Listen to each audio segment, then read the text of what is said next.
Soyez bénis, le frère Shalom à vous, que la paix et la grâce du Seigneur vous soient communiquées à tous. Je prends la parole avant que nous continuions l'enseignement, de vous remercier de l'accueil que vous témoignez depuis que nous sommes arrivés vendredi. Et je parle au nom, pas au nom de nous trois, parce que vous nous voyez nous trois, mais c'est toute une église qui est derrière nous. Je parle au nom de tous nos frères et sœurs que nous avons laissés à Paris. Certains sont en Allemagne, certains sont en Afrique, certains sont en Belgique. Je parle en leur nom pour vous remercier de l'amour que vous nous témoignez et de votre écoute attentive pour le thème sur lequel nous avons commencé depuis vendredi, qui est la nouvelle naissance. Donc je vais laisser la parole à mon frère Alain Patrick qui va continuer là où il s'est arrêté demain, hier plutôt.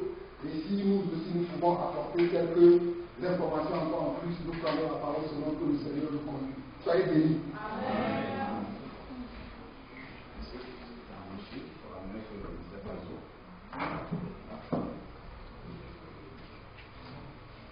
Gloire au Seigneur. Amen.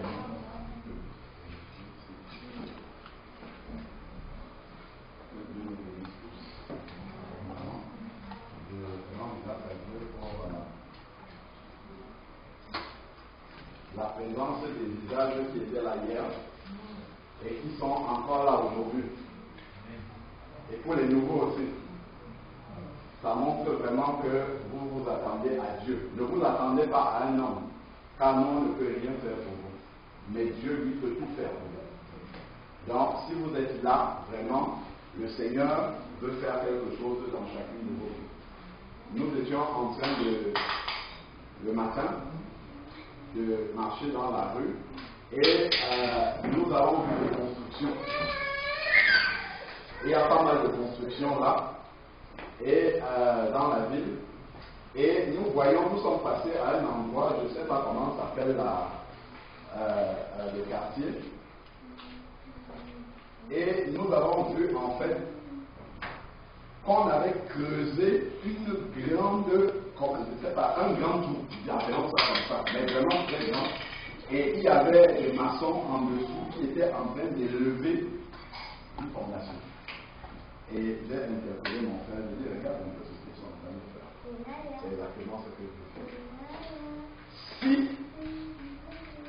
Dieu, vous voulez aller loin, si nous voulons, parce que je m'inclus aussi dedans, aller loin avec le Seigneur, tel qu'ils avaient creusé le trou avec au moins, parce qu'il y avait des hommes qui travaillaient en bas et puis l'élévation du trou était largement au-dessus de comme ça. Il y avait au moins peut-être 3 mètres de profondeur. Et ils étaient en train de poser la fondation. Je disais au frère que ça, sûrement, ils veulent construire un immeuble là-dessus. C'est pour ça qu'ils creusent. Donc si nous voulons aller loin avec le Seigneur, il faudrait que la fondation soit creusée.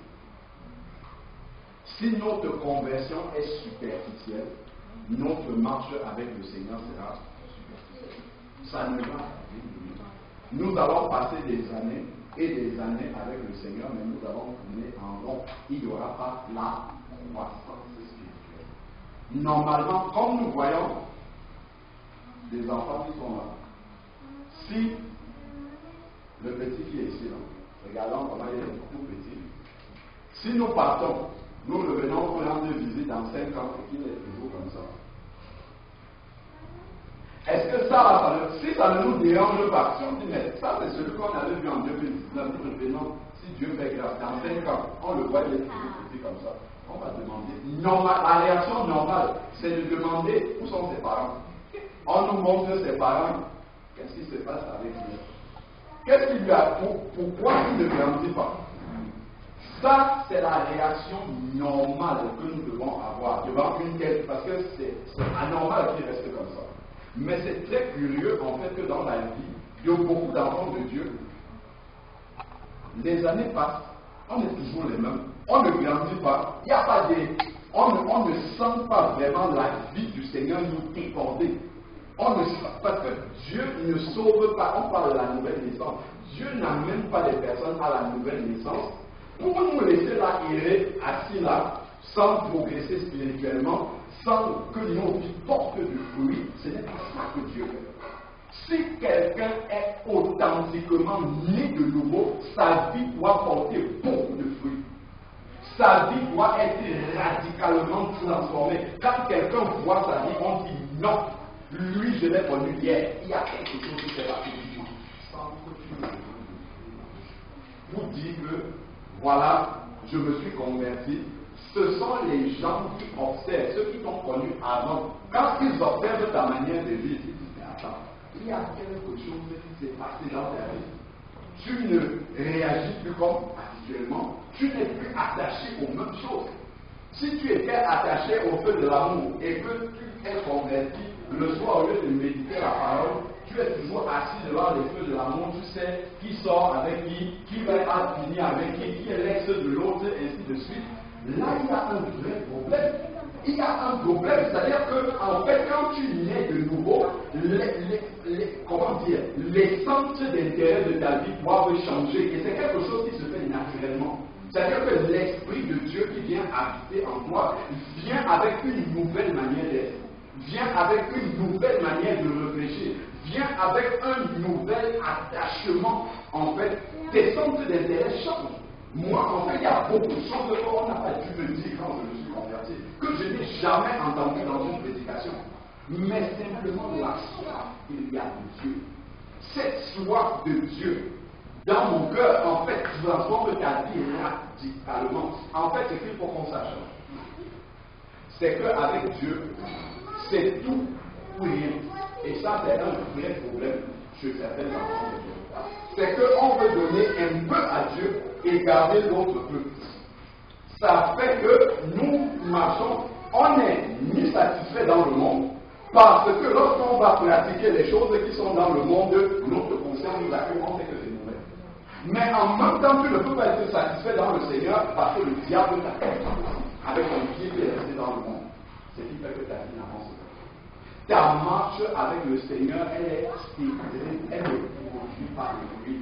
Tout cela vient de la fondation. Tout cela vient de la base. Si ça a été supervisé, vite fait au début, ta marche avec le Seigneur va aller. D'où l'importance du thème que vous avez choisi, la nouvelle naissance. C'est ça vraiment la base, la nouvelle naissance. Donc, pour faire un petit récapitulatif de ce que nous avons vu hier, nous avons d'abord, je ne vais pas dire dans l'ordre, je vais dire comme ça me vient dans l'esprit. Il y a un point essentiel que nous avons abordé, c'est pourquoi est-ce qu'il faut naître de nouveau. Nous avons compris que c'est parce que Dieu est saint et que nous avons une nature de péché. Nous n'avons pas la même nature que Dieu. Pour qu'on puisse nous appeler des enfants de Dieu, il faudrait que nous soyons nés de Dieu, accouchés par Dieu. Et pour cela, la nature de péché que nous avons, pour vous rappeler, c'est l'exemple que j'avais fait avec le chien qui vient avec son maître et qui dit que, voilà, ça c'est mon enfant. Donc, naître de nouveau pour passer de la nature de pécheur que nous avions à une nature de sainteté. On comprend déjà que la nouvelle naissance fait une fracture. C'est deux personnes différentes. Si je dis que je suis né de nouveau et que personne n'a observé autour de moi que je suis né de nouveau, il y a un problème. Ça veut dire qu'il y a un véritable, je vais vous montrer des exemples de nouvelle naissance dans la parole. Ça veut dire qu'il y a un véritable problème. Je dois revoir la conversion selon la parole du Seigneur, parce qu'elle est vraiment radicale. Donc, on n'a pas la nature de Dieu, il faut avoir la nature de Dieu pour pouvoir être en communion avec lui. Souvenons-nous de Jean chapitre 4 que j'avais cité en disant que Dieu est esprit. Et il faut que ceux qui l'adorent en esprit et en vérité. Même ceux qui le prient, c'est la même chose. Pour communiquer avec Dieu, il faut avoir le Saint-Esprit en toi parce que Dieu est esprit. Et Dieu parle toujours aux hommes, mais si tu n'as pas l'esprit de Dieu, tu ne vas pas entendre ce que Dieu dit. Donc, il faut avoir la nature de Dieu. C'est pour ça que nous devons naître de lui. On a glossé un peu rapidement par rapport également au fait que c'est une décision personnelle. On ne peut pas être né de nouveau par rapport à nos parents. C'est-à-dire que je suis né, entre guillemets, dans une famille chrétienne, donc je suis chrétien comme je vais à l'église avec eux, ça n'a rien à voir. On a vu le cas d'Abraham, d'Isaac et de Jacob, chacun avec sa connexion avec Dieu. On a effleuré un peu la question du mariage en nous disant, puisque beaucoup de personnes se sont présentées comme célibataires, il faut faire attention par rapport au choix du conjoint. Parce que si on se trompe sur le choix du conjoint, en tant qu'un enfant de Dieu, la Bible nous dit dans 2 Corinthiens chapitre 6 qu'il n'y a pas de contrat d'alliance entre le temple du Saint-Esprit que nous allons devenir en naissant de nouveau et le temple des idoles, donc quelqu'un qui n'est pas converti. Un mélange entre les deux. Et dans la lumière ne cohabite pas avec les ténèbres. Donc je ne vais pas aller prendre quelqu'un qui n'est pas un enfant de Dieu pour être mon mari ou mon épouse. Si je suis un enfant de Dieu, la lumière reste avec la lumière, je dois me marier avec la lumière et pas autrement. Ça, c'est la première condition même. Avant même d'aller prier Dieu pour demander si c'est la bonne personne. Si elle n'est pas convertie, ce n'est même pas la peine de continuer. Il faut prier pour la conversion de la personne. Donc, ça, ce sont les différents points que nous avons abordés hier.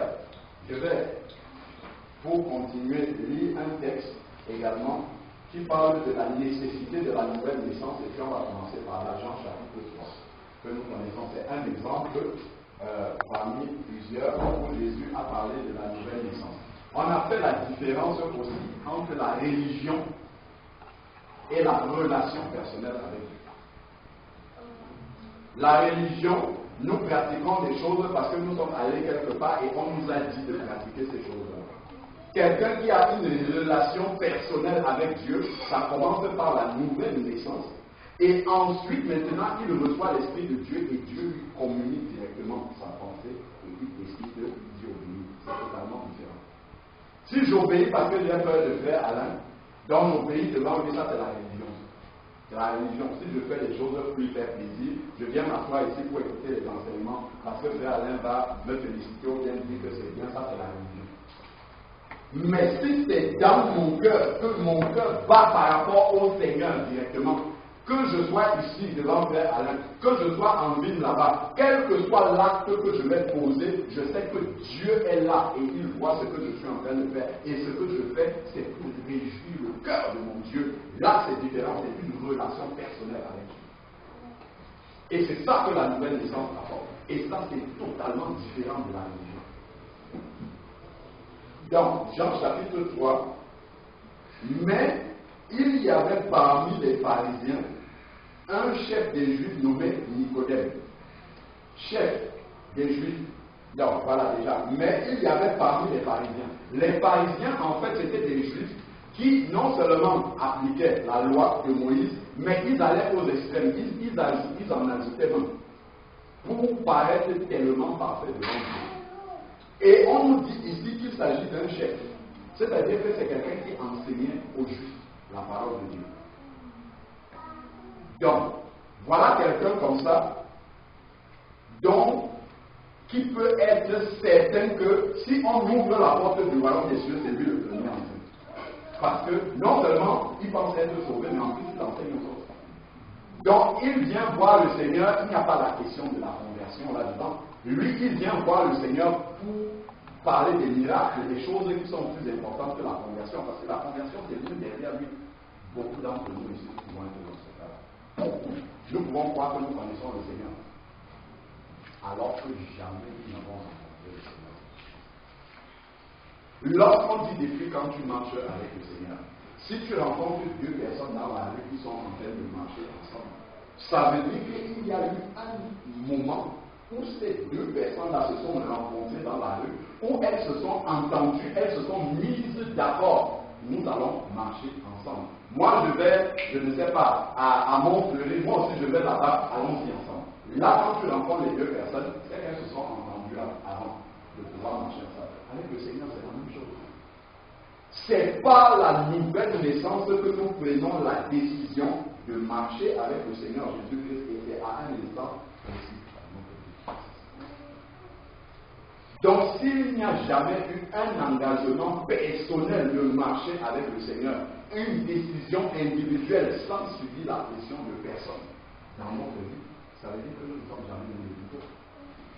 Je me rappelle une fois, quand j'enseignais d'abord, quand j'étais encore dans la dernière assemblée dénominationnelle où je suis sorti, un jour, un matin, parce que je faisais l'étude biblique avec l'église.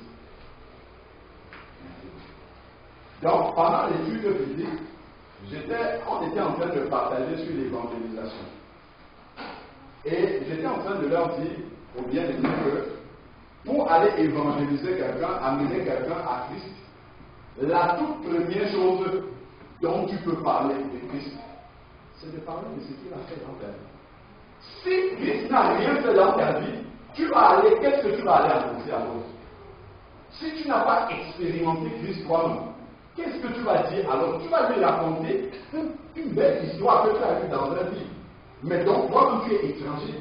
Donc, tu ne peux pas apporter la vie à quelqu'un parce que quand tu témoignes de Christ, ce sont des choses que tu as expérimentées toi-même. Donc, tu communiques, non seulement tu parles, mais dans la parole que tu es en train d'apporter, tu communiques la vie à celle qui entend. Mais cette vie-là, si tu ne l'as pas vécue toi-même, en fait, tu es une symbole qui est repentie. Tu parles dans le vide, tu parles des choses que tu ne connais pas. Tu es un faux témoin parce que tu es en train de raconter une histoire qui concerne d'autres personnes. Donc je disais au bien-aimé ce jour-là que, voilà, nous parlons de l'évangélisation, mais la première chose que tu vas aller annoncer à quelqu'un, souvenons-nous de Jean chapitre 4, la femme samaritaine, quand elle a commencé à parler avec Jésus-Christ, ils ont parlé, Jésus-Christ lui dit, va appeler ton mari. Ah, je n'ai pas de mari. Oui, tu as dit vrai, parce que tu as eu un mari, celui avec lequel tu n'es pas ton mari. Qu'est-ce qu'elle fait? Elle pose, je vois que tu es prophète, elle pose sa touche là, et elle va directement en ville annoncer.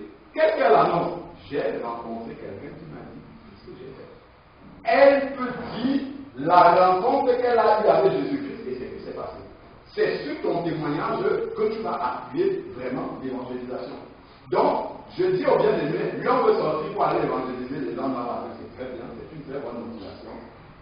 Mais ce que nous allons faire, chacun lorsqu'il rentre chez lui, il prend une feuille blanche comme ça, et puis il écrit dessus témoignage, il écrit son témoignage personnel de comment il a rencontré Jésus-Christ. Il y a des gens qui étaient dans l'assemblée, on ne fait pas connaître. Les gens n'avaient pas de témoignage. Ils ne pouvaient pas dire comment ils ont rencontré Jésus-Christ. Les gens sont dans l'assemblée, ils parlent des choses, ils disent des choses, ainsi de suite. Et il y a une sœur qui était présidente du groupe de louange, elle était présidente, elle m'a écrit en privé un mail. Elle me dit, frère, depuis que je suis tout jeune, j'aime beaucoup le Seigneur. Je viens à l'assemblée. Je m'engage dans tout ce qu'il y a comme activité que je peux faire. Et je le fais avec beaucoup de joie. Mais honnêtement, lorsque tu as posé la question en disant que nous écrivions votre témoignage, je me suis mis devant la feuille, je ne savais pas quoi. Et c'est maintenant que je me rends compte que je ne suis pas né de nouveau. Et c'est à partir de là que mon processus de nouvelle naissance a commencé et que je suis nouveau. Parce qu'elle parlait des choses que d'autres n'ont dit, ses parents. Elle était engagée dans des activités, elle pratiquait des choses, mais sans avoir une rencontre personnelle avec Jésus. Sans jamais avoir eu un contact personnel de ton cœur au cœur du Seigneur qui s'engage avec lui. C'est là où la nouvelle naissance va se faire. Lui, tu vas aller dans la rue, tu vas parler, tu vas dire des choses, mais tu parles de ce que tu ne connais pas. Jésus va dire à la Samaritaine, vous les Samaritains, vous adorez ce que vous ne connaissez pas. Car le salut vient des Juifs, vous parlez des choses que vous ne connaissez pas. Si tu n'es pas né de nouveau, tu ne peux pas parler de Jésus-Christ. Tu vas parler en théorie, mais des choses que tu ne connais pas. Donc voilà Nicodème, qui était pourtant quelqu'un qui enseignait la parole de Dieu, qui vient voir Jésus de nuit. Et donc, lui, il n'est pas à la question du salut, parce qu'il pense avoir passé sa vie très longtemps. Et qu'est-ce qu'il dit aussi à Jésus? Il vint de nuit, verset 2, déjà 1. Nicodème, il ne vient pas le jour. Dieu est lumière. Lui, il vient la nuit. Il y a déjà des ténèbres dans sa démarche. Ça commence déjà par montrer que dans la vie de celui-là, il n'y a pas la lumière. Quand Dieu vient dans une vie, il vient avec la lumière, il vient éclairer toutes nos situations. Nous commençons à vivre dans la lumière, il n'y a plus de mensonges, il n'y a plus on élimine les ténèbres parce que ça nous dérange désormais. Je ne peux pas être né de nouveau, je vis dans la cachotterie, le mensonge par rapport à telle personne, ainsi de suite, sans que ma conscience ne me dérange par rapport à ça. Parce que l'Esprit de Dieu en moi, si je suis né de nouveau, ne peut pas me laisser vivre comme ça. Ce n'est pas possible.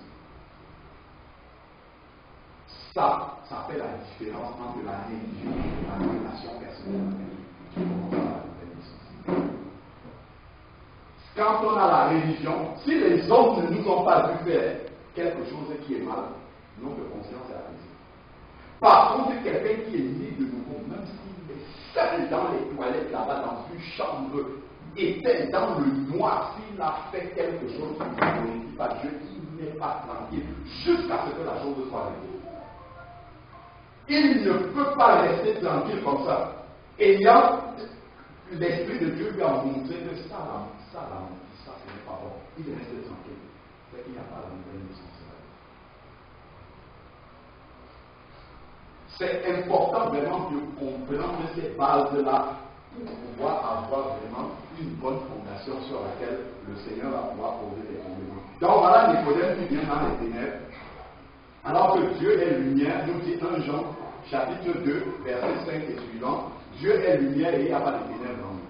Donc il dit ici, il vint déjà de nuit auprès de Jésus et lui dit, Rabbi, nous savons que tu es un docteur venu de la part de Dieu, car personne ne peut faire ces miracles que tu fais si Dieu n'est avec lui. C'est ce que nous avons dit tout à l'heure. Lui, il vient pour parler des miracles. Il ne sait pas que, avant de parler des miracles, des choses qui sont très importantes là, il y a d'abord des choses de base par lesquelles il faut commencer. Mais Jésus a discerné que toi, tu me parles des miracles.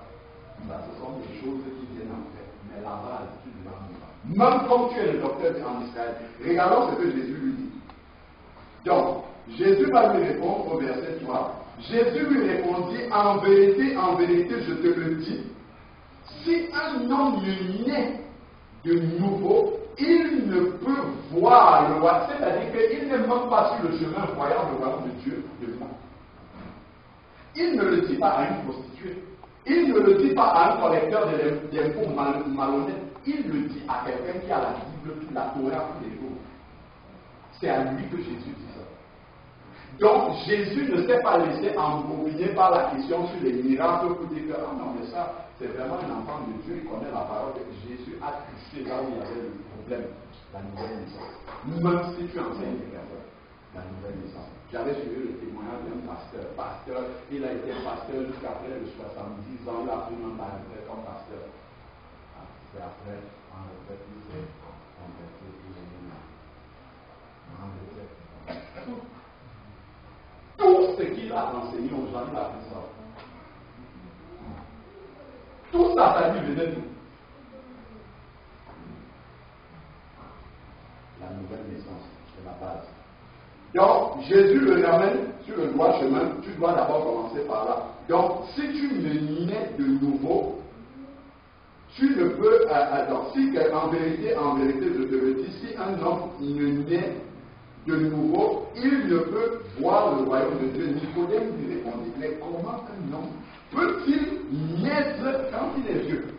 Regardons la question de Nicodème. Ça indique déjà qu'il n'est pas né de nouveau. Pourquoi? Parce qu'il ne comprend pas de quoi ils sont en train de parler. Si tu es né de nouveau, véritablement né de l'esprit, comme la parole de Dieu dit, quand on te demande est-ce que tu es né de nouveau, tu le sais directement et tu sais à peu près à quel moment ça passe.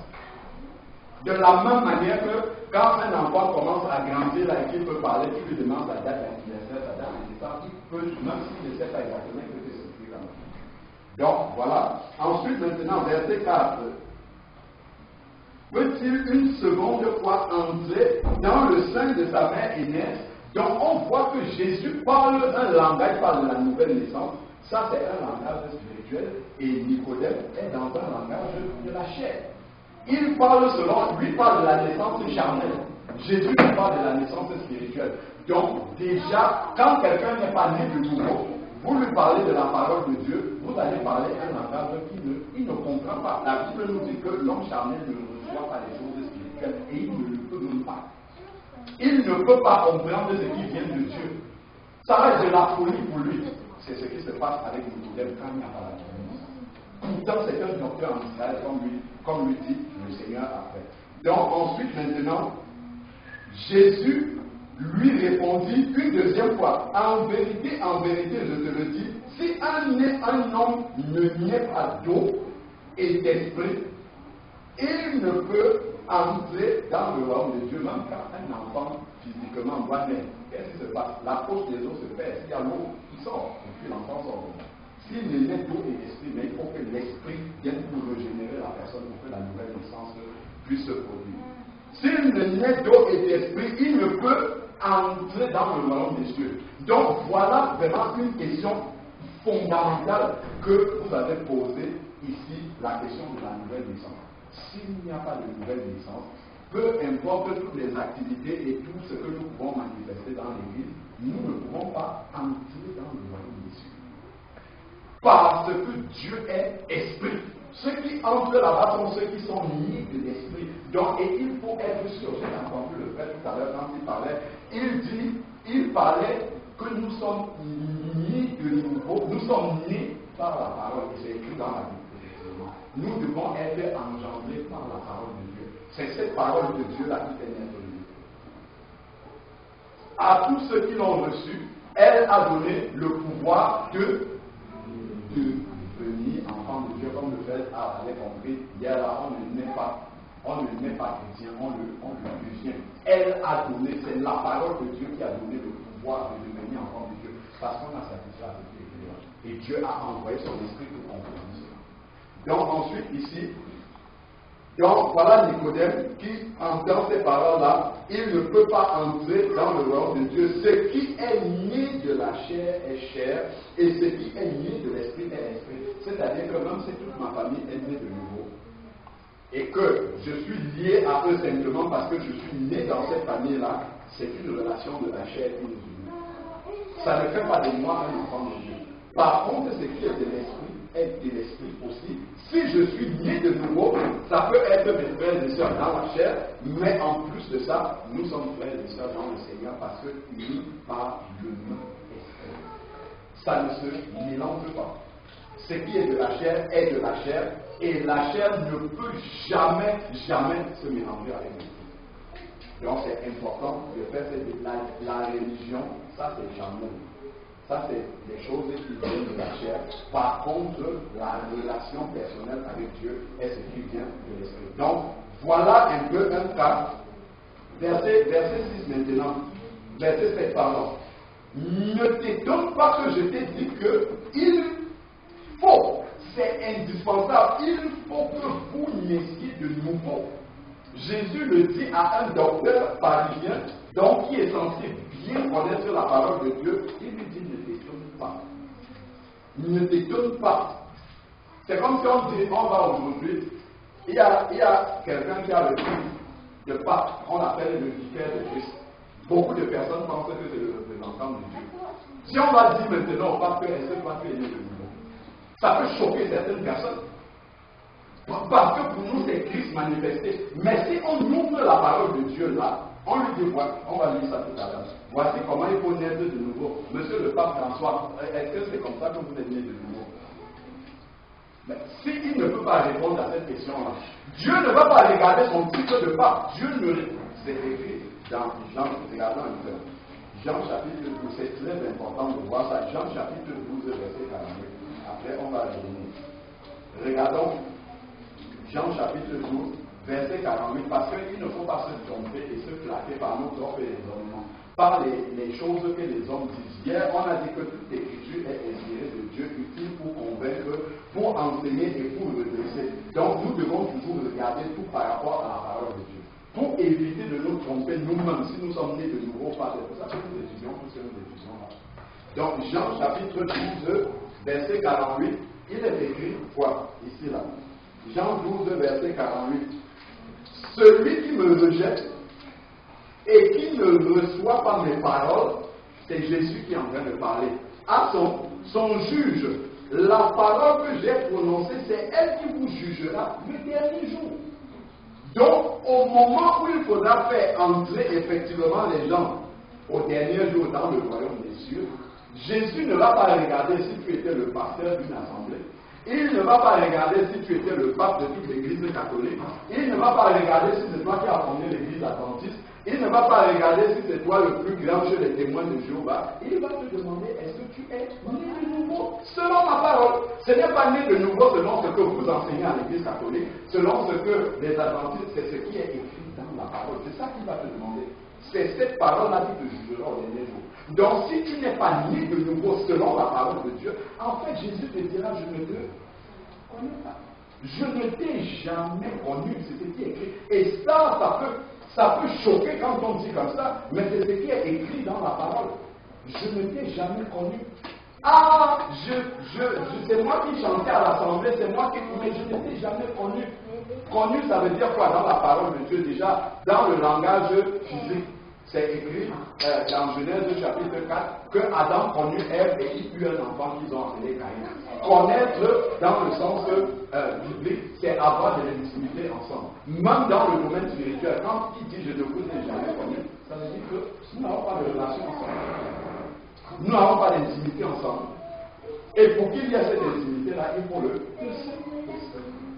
C'est le Saint-Esprit qui apporte la nouvelle naissance dans la vie. Donc, voilà cette parole-là qui dit qu'au dernier jour, c'est la parole qui va nous juger. Donc, vraiment, vérifions que notre nouvelle naissance est conforme à la parole du Seigneur. Avançons maintenant. Nous avons lu Jean 3, après Jésus va lui dire, mais je m'étonne que tu ne connaisses pas ces choses-là alors que tu es monté en Israël. Donc, voilà déjà un exemple qui est suffisamment parlant dans la parole de Dieu pour que nous ne pensions pas dans notre esprit que la nouvelle naissance est par rapport à la considération que les hommes nous donnent. Tu as telle responsabilité dans l'église, tu es le chef de la chorale, tu es le chef de ceci, ainsi de suite, que Dieu ne considère pas ça. Dieu lui fait qu'il considère sa parole. Est-ce que tu es né de nouveau selon la parole de Dieu? Donc, voilà maintenant le cas de Nicodème. On a parlé de naître de nouveau. Il faut que vous naissiez de nouveau, peu importe le titre que tu peux avoir dans la religion.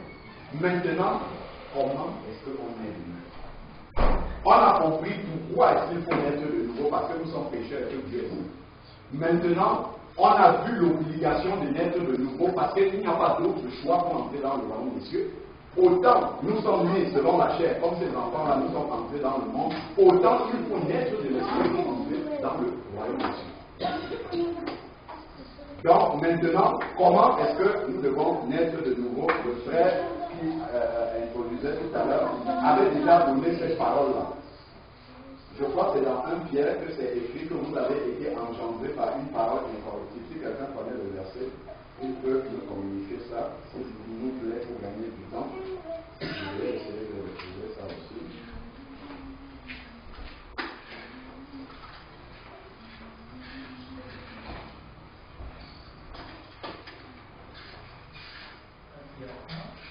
Pierre chapitre 1, là, le verset 17 et suivant, là, c'est ça? Verset 23. Très bien. Merci beaucoup, mon frère. Donc, 1 Pierre chapitre 1, verset 23. Vous avez été régénérés, c'est-à-dire que vous êtes nés de nouveau, non par une semence corruptible, mais par une semence incorruptible. Il y a, je crois, le frère qui parlait hier de la semence. La semence, c'est la parole de Dieu. La parole de Dieu, donc, c'est par la parole de Dieu qu'on est venu. Ça commence par là. Le déclenchement du processus de la nouvelle naissance commence par en entendant la parole de Dieu. Le Seigneur Jésus-Christ a dit quoi? Mes paroles sont esprit et... Si nous regardons donc ici, mais par une semence incorruptible, et d'ailleurs il explique, par la parole vivante et permanente de Dieu. Donc ça commence, le processus de la nouvelle naissance commence par le fait d'entendre la parole de Dieu. Parce que dans cette parole-là, il y a la vie. Si on doit naître de nouveau, c'est parce que nous sommes morts et nous devons revenir à la vie. Et pour revenir à la vie, il faut quelque chose qui peut nous ressusciter. Et c'est la parole de Dieu qui amène la vie là où il y a la mort. Éphésiens chapitre 2, verset 1 dit, vous étiez morts par vos offenses. À cause du péché, nous sommes séparés de Dieu. Ésaïe chapitre 59 encore va dire que ce sont vos péchés, vos iniquités qui vous cachaient la face de Dieu. Donc à cause du péché, l'homme ne peut pas être en communion avec Dieu. Voilà pourquoi il doit intervenir à niveau de Dieu. Par contre, le péché nous met en communion avec qui? Avec le diable, qui pêche dès le commencement, comme nous dit la parole de Dieu. Donc, la nouvelle naissance va consister à couper le péché de notre vie, que nous soyons morts et que nous ressuscitions à une vie nouvelle. Donc, entendre la parole de Dieu. Acte chapitre 2. Lorsque nous entendons la parole du Seigneur, elle vient toucher la mort. Et quand elle touche la mort, elle apporte la résurrection, c'est-à-dire la vie nouvelle. Donc, Acte chapitre 2. Je ne vais pas trop m'attarder là-dessus parce que le texte est long, je crois que vous devez le connaître. Acte chapitre 2, c'est le jour de la Pentecôte. Qu'est-ce qui s'est passé? Les disciples étaient assemblés dans la chambre haute et ensuite, Dieu a envoyé la promesse qu'il avait donnée. Le Saint-Esprit est descendu sur eux sous la forme de différentes langues et ils ont commencé à parler en langue et ils sont descendus. Les gens ont accouru et puis ils sont venus commencer un peu à se moquer d'eux. Et au verset 14, acte 2, verset 14, donc alors Pierre, debout avec les 11, éleva la voix et s'exprima en ces termes, vous juifs, et vous qui séjournez à Jérusalem, sachez ceci et prêtez l'oreille à mes paroles. Ces gens ne sont pas ivres, comme vous le supposez, car c'est la 3e heure. Mais c'est ce qui a été écrit par le prophète Joël. Et il entre maintenant dans les Écritures. Il commence à parler parce que ce sont des Juifs qui sont là et qui connaissent la loi. Il va donc commencer à leur expliquer ce qu'ils ont vu au travers de ce qui s'est passé lors de la Pentecôte. Et là maintenant, ici, il va leur expliquer depuis le verset 14, il va expliquer jusqu'au verset 36. Je prends encore à partir du verset 36, je nous économise la lecture, mais nous pourrons lire ça tranquillement à la maison. Donc, que toute la maison d'Israël sache donc avec certitude que Dieu, il va parler de Jésus-Christ, de l'œuvre de Jésus-Christ, de ce que Jésus-Christ a accompli et de la manière dont eux, ils ont accueilli Jésus-Christ. Comment est-ce qu'ils ont rejeté Jésus-Christ? Il est venu chez les siens et les siens ne l'ont pas reçu. Donc, il va leur rappeler en réalité leur état de péché. La Bible nous dit dans Romains chapitre 3, verset 10, qu'il n'y a pas de juste parmi nous. Pas même un seul. Tous ont péché et sont privés de la gloire de Dieu. À cause du péché, privé de la gloire de Dieu, ça veut dire séparé de Dieu, coupé de Dieu. Si on est coupé de Dieu, ça veut dire qu'on n'est pas né de nouveau. C'est par la nouvelle naissance qu'on va se reconnecter à Dieu parce qu'on va entrer dans le royaume des cieux. Donc ensuite, maintenant, Pierre a donc parlé, nous prenons à partir du verset 36, là on résumait ce qu'il leur a dit. Verset 36, que toute la maison d'Israël sache donc avec certitude que Dieu a fait Seigneur, c'est-à-dire Maître et Christ, le loin de Dieu, ce Jésus que vous avez crucifié. Conviction de péché. Si tu n'es pas convaincu d'être un péché, souvent vous allez parler du Seigneur à quelqu'un et que moi je ne mens pas, je ne vole pas, je ne fais pas de mal, je paye mes impôts, je suis tranquille, je ne trompe pas ma femme, donc je ne vois pas ce que Dieu me reproche. La Bible nous dit dans Romains chapitre 3, on l'a déjà dit, je le répète encore, il n'y a pas de juste, pas même un seul, parce que le péché est enlevé par un seul homme qui est Adam, et ce péché est descendu jusqu'à nous, même dans ta pensée, juste une mauvaise pensée qui ne glorifie pas Dieu, c'est un péché de monde. Donc, la conviction de péché, elle est posée nette. Vous l'avez crucifié. Nous pouvons croire en lisant cette parole-ci que cette parole-ci s'est arrêtée et qu'on ne concerne que ceux qui étaient devant Pierre le jour de la Pentecôte. En fait, cette parole-là, elle concerne tous ceux qui sont pécheurs sur la terre, y compris vous et moi. Nous avons tous crucifié le Seigneur Jésus-Christ à cause de nos péchés, parce que c'est nos péchés qui l'ont amené à la croix. Lui qui était juste. Donc nous tous, nous sommes dans cette parole-là. Il a dit ici toute la maison d'Israël, nous aussi, nous les gentils, nous sommes aussi là-dedans, parce que nous avons tous crucifié Christ à cause de nos péchés. C'est à cause de cela. On avait vu ça rattaché à la croix seulement. Donc, verset 37 maintenant, nous avons le premier point de la nouvelle naissance, prédication de la parole de Dieu, de conviction du péché. Donc, toi-même, en entendant cette parole-là, dans ton cœur, ça c'est entre Dieu et toi que ça se passe.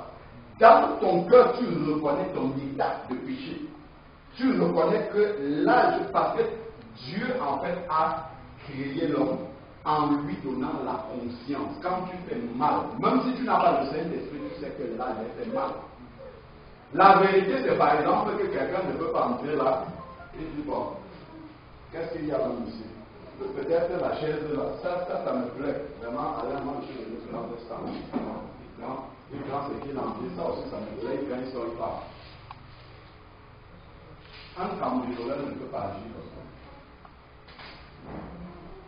Qu'est-ce qu'il va faire? Il va venir, quand il n'y a personne dans la maison, il va venir peut-être la nuit, au moment où il sait qu'il ne sera pas dérangé, et il va prendre ça en laissant le moins de traces possible et partir. Pourquoi? Parce que sa conscience lui témoigne que ce que tu fais est mal. Voilà pourquoi toutes les lois dans le monde entier sont calquées sur les 10 commandements de la parole de Dieu. Si tu voles, tu es passible, tu es coupable, on t'envoie en prison. Ça, c'est-à-dire tu ne voleras point, c'est écrit là-dedans. Donc, même le cambrioleur, il vient dans la discrétion, quand il n'y a personne et il prend discrètement ce qu'il a envie de prendre, il part avec parce que sa conscience l'accuse que ça c'est mal. Donc, lorsque nous entendons la parole de Dieu, notre conscience commence déjà à nous parler. J'ai un copain dans ma vie, Dieu ne veut pas cela. La relation sexuelle, c'est dans le mariage et pas en dehors. Lorsque j'entends ça, la parole de Dieu est comme un miroir. C'est comme si, en fait, je suis en train de me regarder là, dans le miroir, et puis je vois les défauts, je vois que ça là, ça ne va pas, ça là, ça ne va pas. La parole de Dieu me révèle quel est mon état. Et devant cet état-là, je dis, oh Seigneur, je reconnais que je suis un pécheur. Je suis une pécheresse, je suis sur le chemin de l'enfer, parce que la Bible nous dit que le salaire du péché, pas un seul péché, empêche d'entrer dans le ciel. Donc je ne peux pas me sauver moi-même. Voilà ce qui se passe ici, là, au verset 37. Après que ces personnes-là aient entendu la parole de Dieu et que le verset 36 atteste que vous êtes des pécheurs, il y a quelque chose qui va se produire dans le cœur. On a parlé de ça hier, quand Dieu frappe à la porte. Il frappe avec quoi? Avec la parole. Jésus-Christ est la parole vivante de Dieu. Donc Dieu vient frapper à la porte de ton cœur en t'apportant la vérité, la lumière de la parole.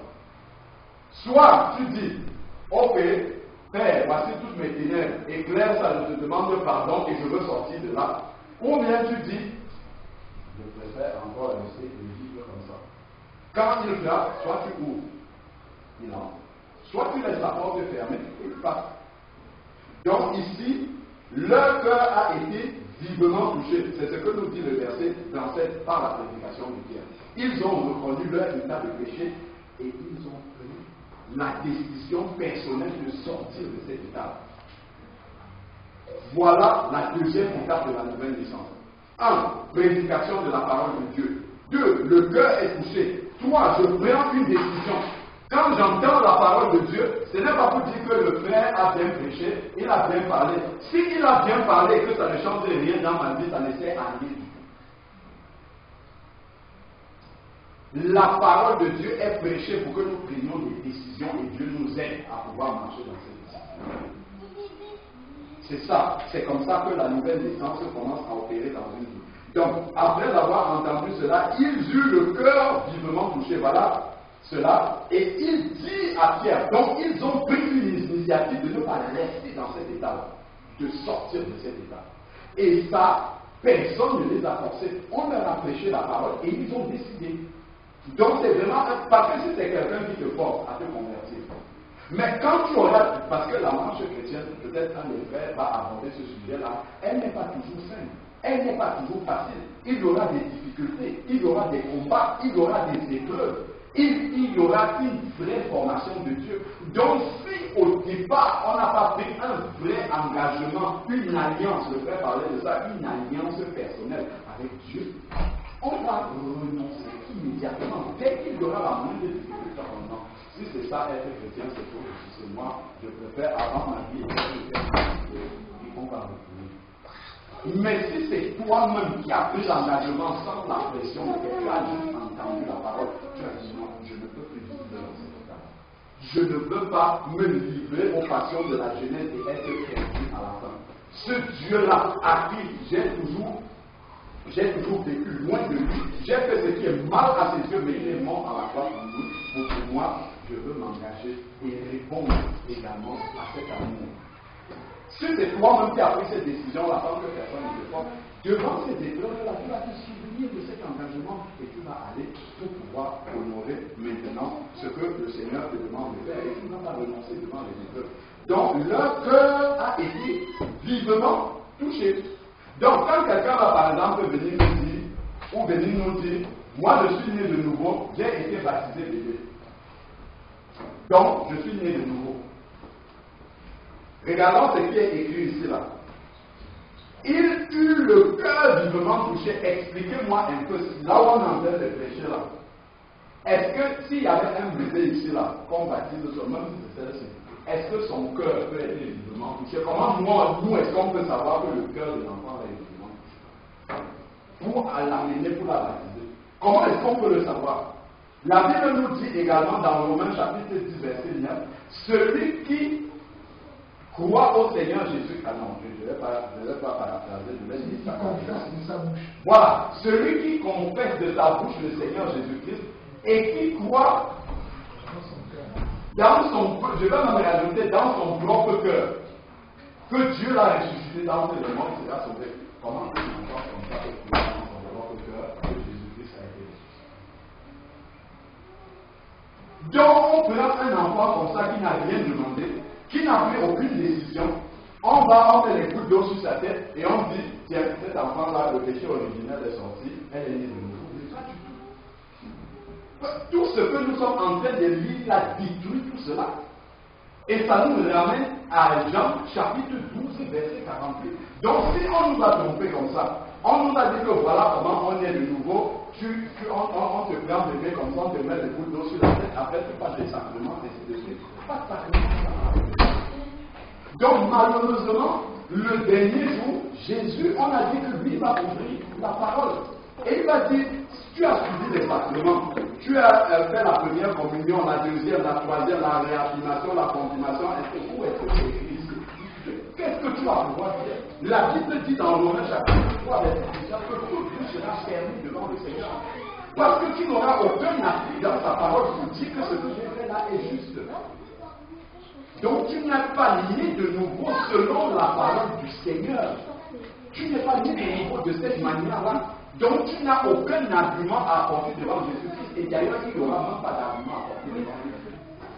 Donc c'est important. Les versets que nous lisons là nous permettent déjà de corriger des choses que nous entendons beaucoup. Moi, j'ai été baptisé bébé, ainsi de suite.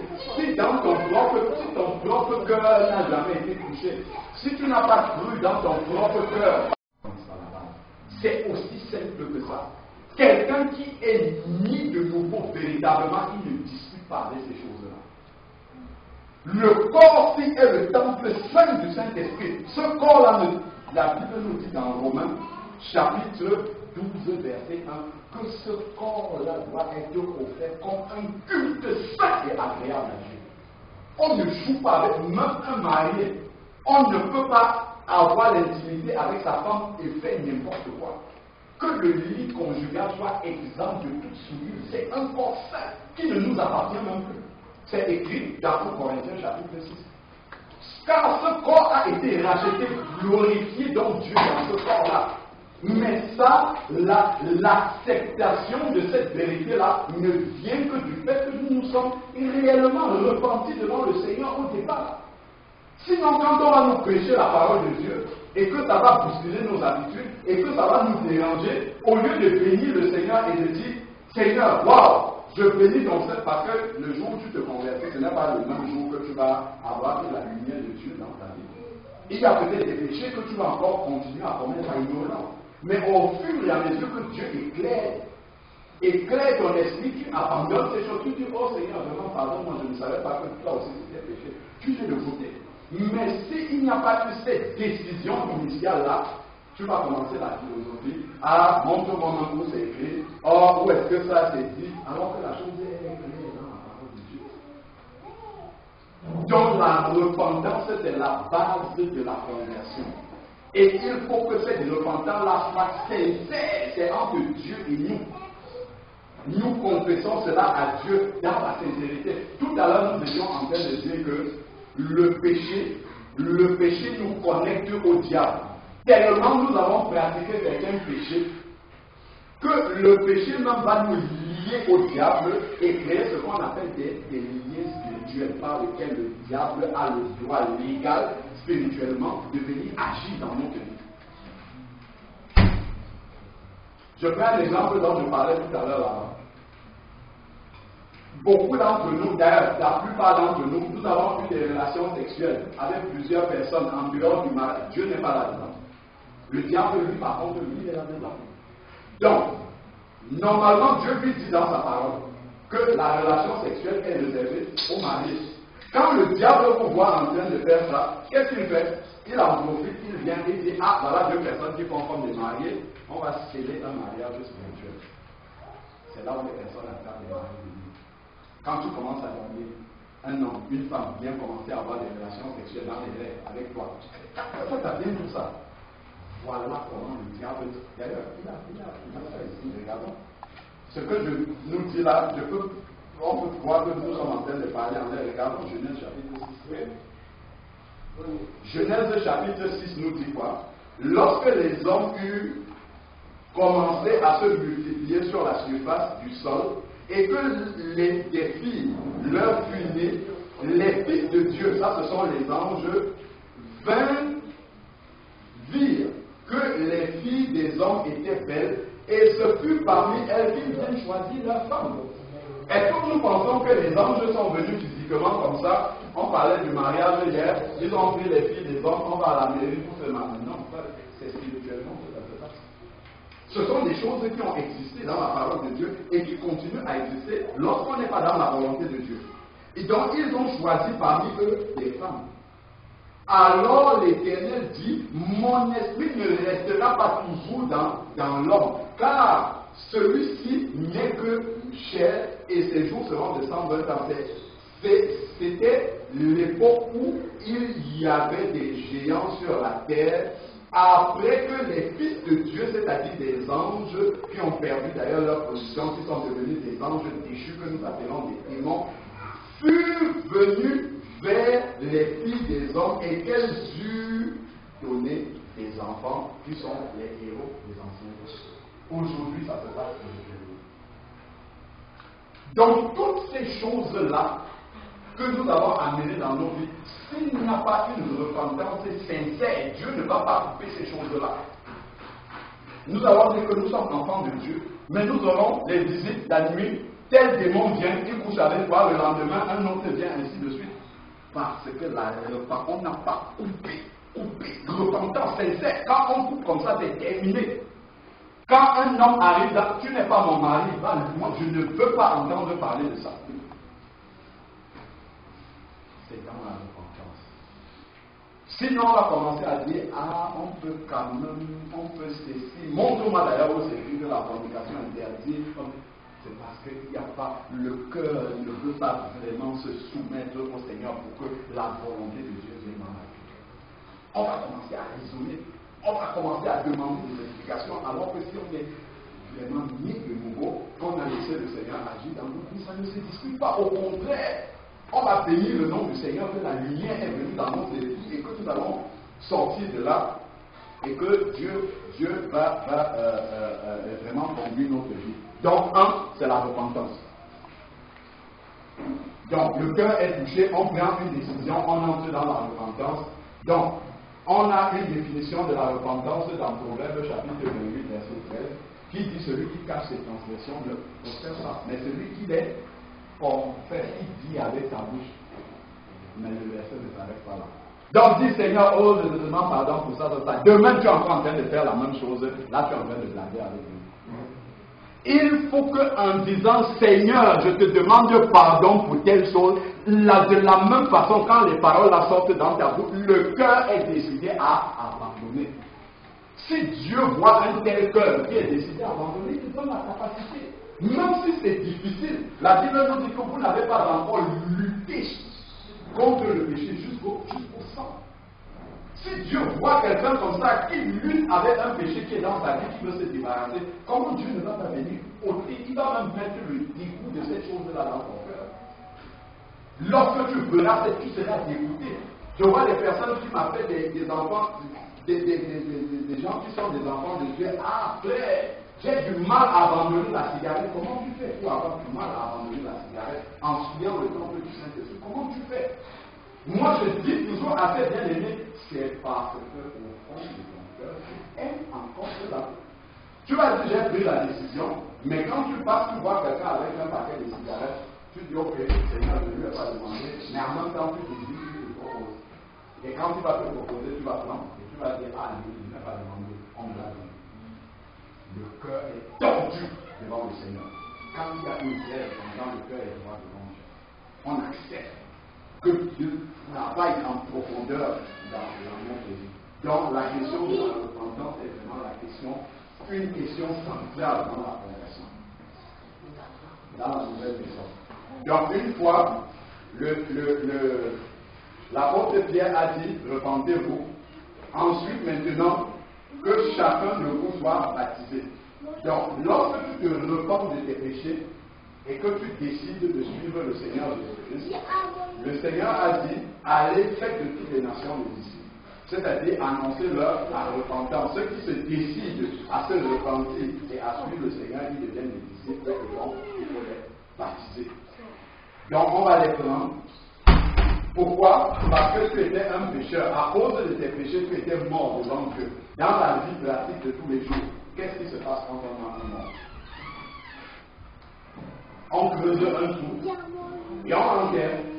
Qu'est-ce qui se passe si maintenant vous passez, je ne sais pas s'il y a des cimetières, tu passes au cimetière, tu regardes à côté d'une tombe, tu vois les pieds de quelqu'un sont dehors comme ça, et juste une partie de tes cheveux comme ça sont enterrés dans le sol. Qu'est-ce que tu vas faire? Hein? Ah, tu vas fuir. Quelqu'un d'autre va rester. Qui va rester? Tu vas rester. Ah, ça dépend. Ça dépend de quoi? Ça dépend de la situation. Et si tu passes dans un cimetière comme ça, tu sais que bon, normalement les gens sont enterrés. Mais devant une tombe, tu vois le corps est dehors comme ça, donc les pieds sont au-dessus comme ça, c'est juste les cheveux comme ça qui sont dans la terre. Et le reste du corps est exposé. Comment tu fais? Tu viens voir ce qui se passe et tu fais comment? Non, la personne ne bouge plus.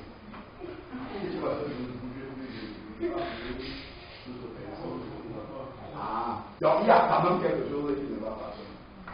Voilà. C'est bien que tu aies trouvé qu'il y a quelque chose qui ne va pas. Parce que normalement, le reste des tombes, on a mis les dents, on a cadré, on a fermé les dents pour en vivre. C'est ça aussi. La Bible nous enseigne, dans Romains, je vais un peu gagner du temps, dans Romains chapitre 6, que vous avez été ensevelis avec Christ par le baptême. Romains chapitre 6. Comment est-ce que le baptême doit se passer? Romains chapitre 6, à partir du verset 3.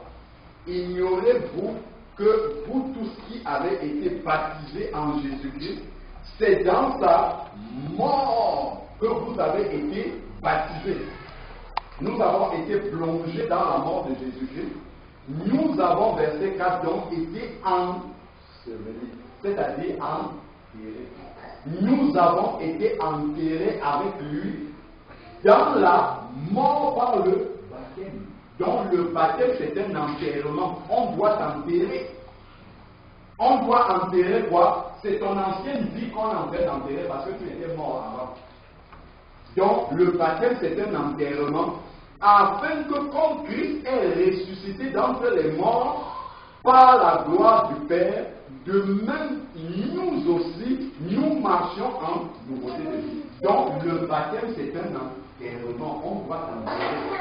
Il n'y a pas 10 000 manières d'enterrer quelqu'un. Il y a une seule manière d'enterrer quelqu'un, c'est de creuser le trou de mettre la personne dans le granit. Donc le baptême, selon la parole de Dieu, on doit te prendre et puis on te plonge complètement comme on enterre quelqu'un. D'ailleurs, baptiser, ça veut dire, ça vient de baptiser qui veut dire. Donc on te plonge complètement, donc on enterre ton ancienne vie qui est dans le sol là, et ensuite c'est une nouvelle personne qui va sortir. Normalement, quelqu'un qui est né de l'Esprit de Dieu, s'il voit qu'on est en train de baptiser quelqu'un en lui mettant des gouttes d'eau sur la tête, il va réagir de la même façon que s'il passait au cimetière et il voyait quelqu'un dont la tête, juste ou bien une partie des cheveux, est enterrée et le reste du corps est dehors. C'est la même réaction qu'il devrait avoir. Si nous réagissons par l'esprit et que nous comprenons les choses selon l'esprit de la parole de Dieu, c'est ça que si je vois quelqu'un qui est en train d'être baptisé en mettant des gouttes d'eau sur la tête, je dois partir en courant. Comme si j'avais vu quelqu'un au cimetière dont le corps est dehors, mais lui il est enterré, je dois fuir de la même façon. Moi je vous parle comme ça, j'ai été baptisé avec des gouttes d'eau, je vous ai donné mon témoignage. Je crois peut-être que je n'ai même pas fini. Donc, après les 2 ans de catéchisme, après avoir réussi l'examen et tout, on m'a mis les gouttes d'eau sur la tête. Quand je suis né de nouveau en 2008, moi je dis que c'est bon. Moi, mon baptême d'avant, là, c'est bon, c'est voilà. Je commence à avancer. Ma femme qui était déjà convertie me dit, mais non, il faut que tu sois baptisé. Et me baptiser comment encore? Ça, c'est pour ceux qui découvrent le Seigneur. Moi, je suis déjà baptisé. Après, le Seigneur a commencé à me faire tourner en rond, parce que je ne voulais pas accepter dans mon cœur, et ça c'était une chaîne qui était encore sur moi, qu'on me plaise et qu'on me plonge dans l'eau. Parce que dans mon esprit, il y a dans ma famille des anciens d'église qui étaient des hommes. Il y a même un pasteur qui a traduit la Bible dans mon dialecte. Et tous, ils baptisent avec les gouttes d'eau sur la tête. Je me disais, mais donc, eux tous là, ils sont dans l'erreur. Comment est-ce que c'est possible? Donc, est-ce que toi, tu vas sortir avec un baptême qu'on te plonge dans l'eau? Tu as déjà vu ça ou dans la famille? Et ça m'a retenu dans la captivité pendant 6 mois, alors que j'étais vraiment bien de nouveau. Je disais, mais non, mon baptême est trop valable. En plus, le jour où on m'a mis des gouttes d'eau sur la tête, je m'étais agenouillé comme ça. C'est le président de la dénomination protestante de tout le Cameroun, c'est lui qui m'avait posé les mains sur la tête. Je disais, mais ce n'est pas possible que ça soit faux. C'est impossible parce que mes yeux étaient sur les hommes et les titres. Qu'est-ce que la parole de Dieu dit? Quand j'ai lu, mais le modèle de Jésus-Christ est là. La Bible dit, on a lu hier, que lorsque Jésus est venu voir Jean-Baptiste, lorsqu'il est sorti de l'eau, l'Esprit de Dieu est descendu sur lui, sous la forme corporelle d'une colombe. Si on te met les gouttes d'eau sur la tête, tu vas sortir de l'eau comment? Tu n'es jamais entré.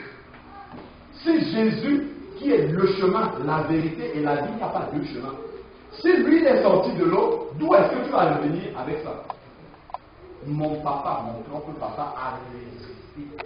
Il était dans cette religion protestante-là depuis la maternelle.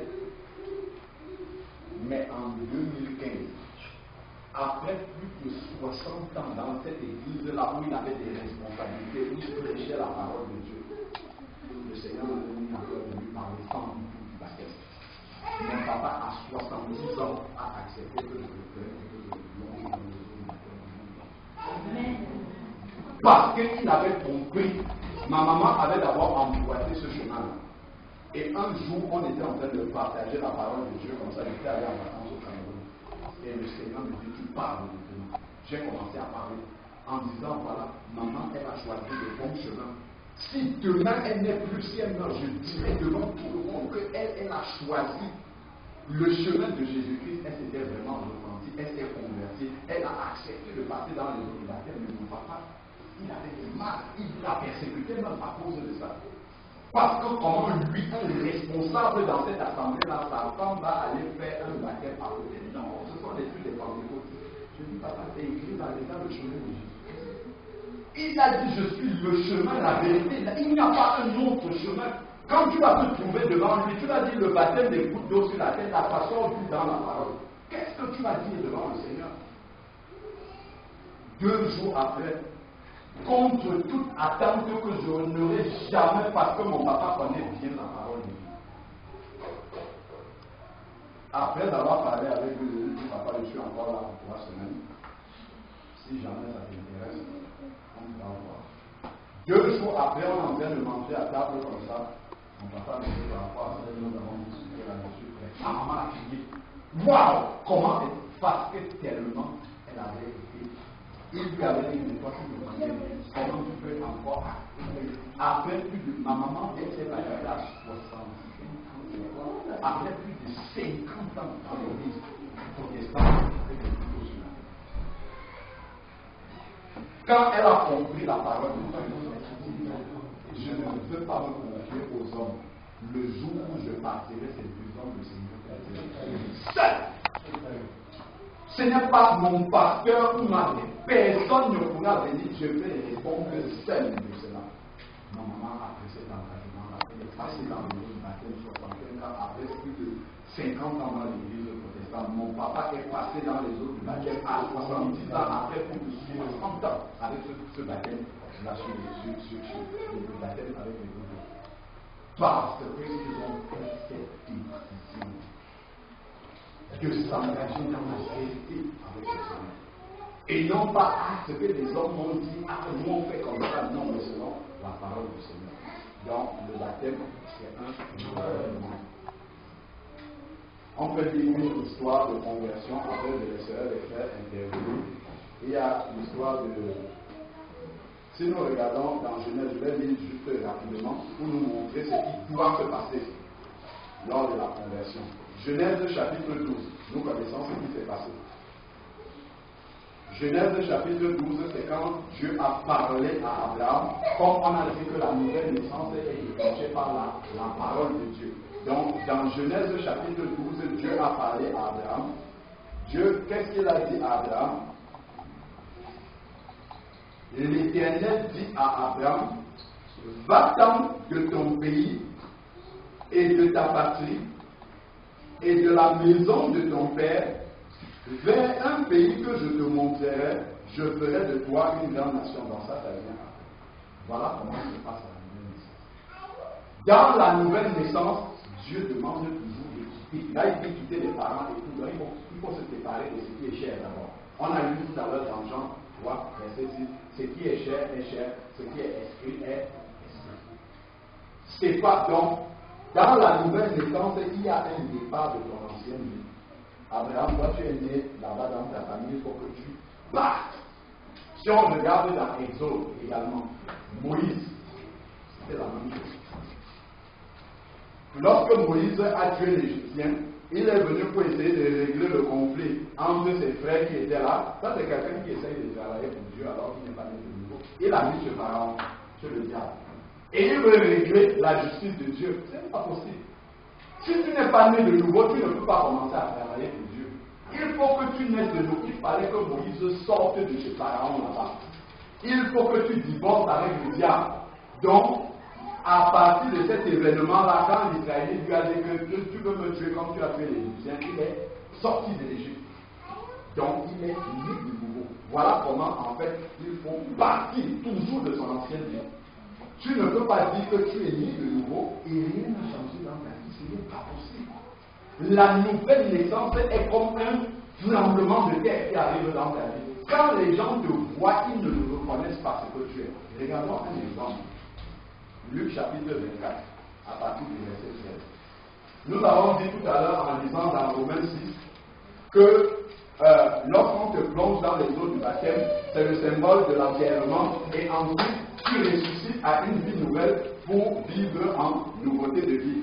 Donc la nouvelle naissance, c'est également la résurrection à une vie nouvelle. Regardons ce qui s'est passé lorsque Jésus est ressuscité. Il y a quelque chose qu'un frère qui est avec nous, le Seigneur l'avait éclairé sur un point que je vais nous apporter là pour voir un peu ce qui s'est passé. Donc on a dit Luc 24, verset 13. Luc chapitre 24, verset 13. Luc 24, verset 13 nous dit: et voici que ce même jour, ça c'est après la résurrection de Jésus-Christ, et voici que ce même jour, deux d'entre les disciples d'Emmaüs allaient à un village nommé Emmaüs, éloigné de Jérusalem de 60 stades. Ils s'entretenaient de tout ce qui s'était passé, c'est-à-dire de la crucifixion de Jésus-Christ à la croix. Pendant qu'ils s'entretenaient et discutaient, Jésus s'approcha et fit route avec eux. Voilà quelqu'un qui est ressuscité. Jésus est le modèle, le chemin, la vérité et la vie. Donc il nous montre le chemin, il est ressuscité et le voilà qui apparaît au milieu d'eux. Verset 16. Mais leurs yeux étaient empêchés de le reconnaître.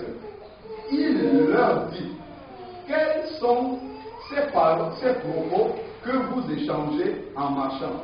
Et ils s'arrêtèrent, l'air attristé. L'un d'eux, nommé Cléopas, lui répondit: es-tu le seul qui séjourne à Jérusalem et ne sache pas ce qui s'y est produit ces jours-ci?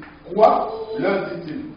Il lui répondit: ce qui s'est produit au sujet de Jésus de Nazareth, alors que Jésus de Nazareth est avec eux, qui était un prophète puissant en œuvre et en parole devant Dieu et devant tout le peuple, et comment nos principaux sacrificateurs et chefs l'ont livré pour être condamné à mort et l'ont crucifié. Nous espérions que ce serait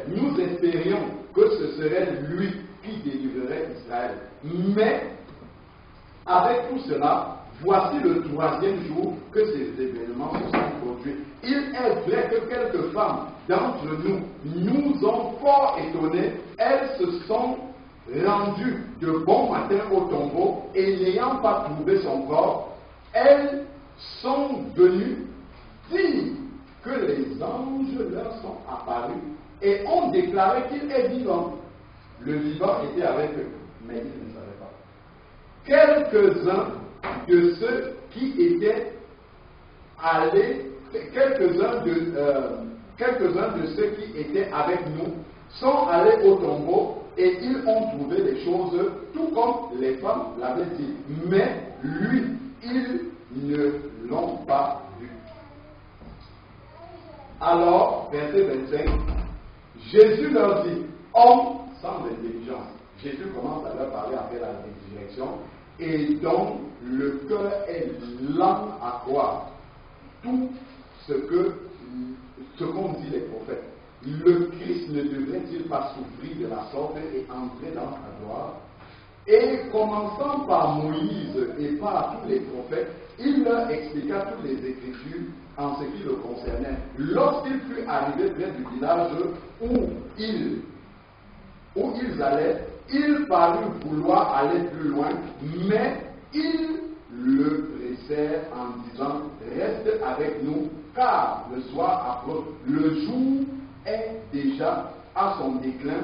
Il entra pour rester avec eux pendant qu'ils étaient à table. Jésus va commencer à faire les choses maintenant qu'ils vont leur rappeler.